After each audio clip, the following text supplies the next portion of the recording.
பயமா இருக்கா? எதுக்கு? தோத்துருவீங்கண்ணா, இல்ல உங்களை பார்த்து யாராவது சிரிச்சிருவாங்கண்ணா. அப்படின்னா நீங்க இதை கண்டிப்பா தெரிஞ்சுக்கணும். ஒரு ஃபியர் எக்ஸ்பெரிமெண்ட் பண்ணாங்க. அது என்னன்னா, ஒரு ரூம்குள்ள ஒரு 4-5 குழந்தைங்க விளையாடிட்டு இருந்தாங்க. அந்த விளையாடிட்டு இருந்த குழந்தைங்களுக்குள்ள ஒரு 2-3 பாம்பு எடுத்து அவங்க விளையாடுற இடத்துல விட்டாங்க. ஆனா சர்ப்ரைஸ் என்னன்னா, அந்த குழந்தைங்க வந்து பயப்படவே இல்லை.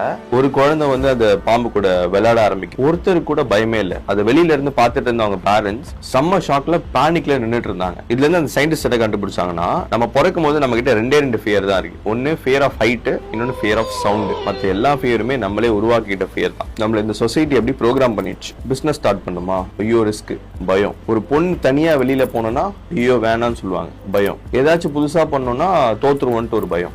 சேட் ரியாலிட்டி என்னன்னா, உன்னை சுத்தி இருக்கிறவங்க எதெல்லாம் பார்த்து பயப்படுறாங்களோ அதை பார்த்து நீங்களுமே பயப்பட ஆரம்பிச்சிட்டீங்க. ஆனா அது உங்களோட ஒரிஜினல் பயமே இல்லை. ஸோ அந்த ஃபியரை பிரேக் பண்ணுங்க. அந்த ஃபியரை பிரேக் பண்ணணும்னா நீங்க ஃபியரை ஃபேஸ் பண்ணணும். ஸோ பயமா இருந்தாலும் பண்ணுங்க, பார்த்துக்கலாம். என்ன எடுப்பு.